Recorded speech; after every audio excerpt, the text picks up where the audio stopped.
भारत देश को अपने अखंड भारत के रूप में कब तक देख लेंगे?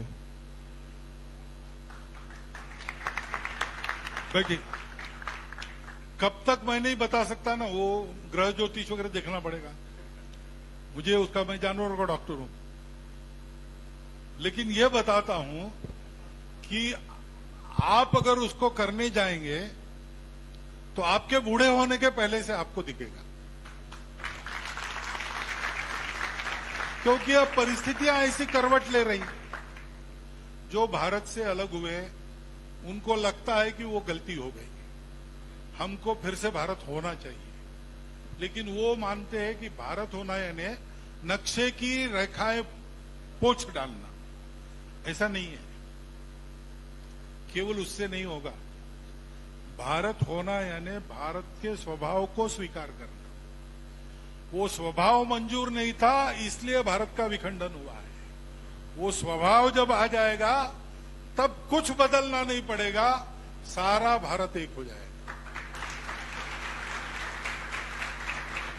तो अपने जीवन से सब पड़ोसी देशों को ये सिखाना, ये काम हमको करना पड़ेगा और हम कर रहे हैं। हम मालदीव को पानी पहुंचाते हैं, श्रीलंका को पैसा पहुंचाते हैं, नेपाल में भूचाल में मदद पहुंचाते हैं, बांग्लादेश को मदद, सबको मदद कर रहे हैं और ये बताकर कर रहे हैं। उनको भी मालूम है। सार्क का अध्यक्ष बनते समय प्रेमदासा का भाषण मैंने सुना है। वो 1992 की बात है, 92-93 की। उन्होंने कहा कि दुनिया के बड़े देश छोटे देशों को निगलते हैं, इसलिए हमको सावधान रहकर हम सब लोगों को एक होना चाहिए।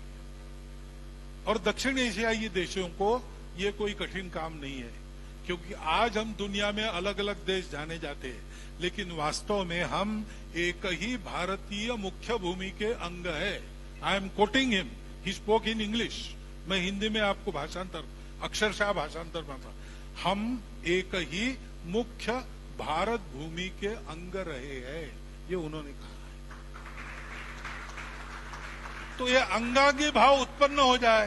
भारत मेरी माता है, मैं उसका भक्त हूं, हमारे पूर्वज समान है ही, और हमारी वैल्यूज जिसके आधार पर संस्कृति बनती है वो सर्वत्र समान है। इसमें कहीं भी कोई मतभेद नहीं है। केवल स्वार्थ, कट्टरपन, अलगाव ये छोड़ना पड़ेगा। ये छोड़ेंगे तो सत्य तो सबके सामने है।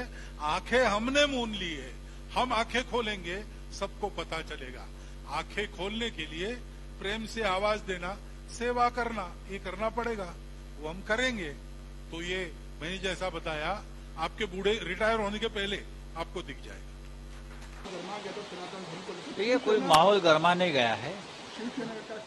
हमने वो बयान को भी देखा है, सुना है, और जो लोग ये माहौल गरमाने जा रहे थे उनके भी बयान हमने सुने हैं।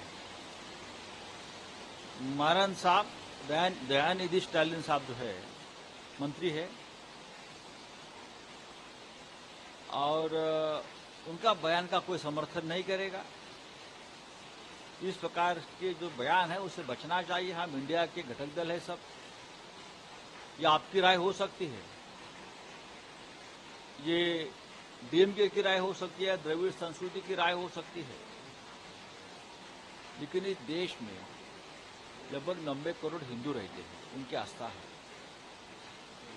मुसलमान रहते हैं, पारसी है, जैन है, लिंगायत समाज के लोग हैं, सभी की अपनी अपनी आस्था होती है। आप उनकी आस्था को ठेस नहीं पहुंचा सकते। अपनी व्यक्तिगत राय है, अपनी पार्टी की राय है, अपने तरफ रखिए, अपने राज्य में रखिए। इस प्रकार से पूरा देश का माहौल जो है वो बिगड़ गया।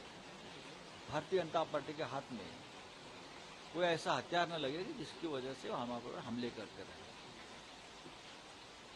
हमने आज हमारी बात रखी है। एम.के. स्टालिन साहब बहुत रिस्पेक्टेबल नेता है, देश उसको मानता है। वो भी हमारे साथ एक युद्ध में उतरे हैं। ऐसे समय में स्टालिन साहब की जो सिपाही सलाहकार है वो थोड़े बचकर बयान करे तो इंडिया जो है उसमें रुकावट नहीं आएगी। सर, मोहन भागवत साहब ने अखंड भारत की बात की है, लेकिन आज का जो भारत बना है स्वतंत्र संग्राम से, उसमें आप कहाँ थे? आप तो ब्रिटिश सरकार की वकालत कर रहे थे सब लोग। भारत किसने बनाया है? जिसने भारत बनाया है, जिसने भारत को गुलामी से मुक्त किया है, उनको ही इस प्रकार की बातें करने का अधिकार है। ये आपकी भावना हो सकती है, हमारी भी है। जो हमारा कश्मीर का हिस्सा पाकिस्तान के कब्जे में है, उसको लाना चाहिए, लोग चाहते हैं। हम तो यही चाहेंगे अफगानिस्तान, ईरान तक हमारे पेशवाओं ने तलवार चलाई थी और एक देश बनाया था अटक के पार। हम चाहेंगे पूरा अखंड भारत होना चाहिए, लेकिन बात करने से चुनाव जब आता है तो चुनावी जुमले नहीं है। नहीं, ये चुनावी जुमले नहीं है। ये भागवत साहब को भी मालूम है। सबसे पहले स्वतंत्रता संग्राम में आप सभी लोगों का क्या योगदान है, ये आपको हमको बताइए। और जो भारत आज हमको दिखता है, जो इंडिया दिखता है, वो बनाने में भी आप सबका योगदान क्या है, ये भी देश के सामने लाइए। भागवत साहब बहुत बड़े नेता है, एक बड़े संगठन के नेता है, प्रमुख है। हम उनका आदर करते हैं, उनके विचारों का भी आदर करेंगे। लेकिन ये बात है, उस बारे में आपको सामने आकर बताना पड़ेगा। इंडिया भारत नाम होने जा रहे हैं। हाँ, भारत नाम होने जा रहा है इंडिया का, ऐसा बात चल रही है।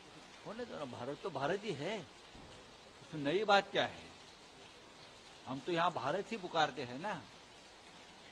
भारत हो, इंडिया हो, हिंदुस्तान हो, देश तो देश है। बार बार नाम बदलने से क्या होता है?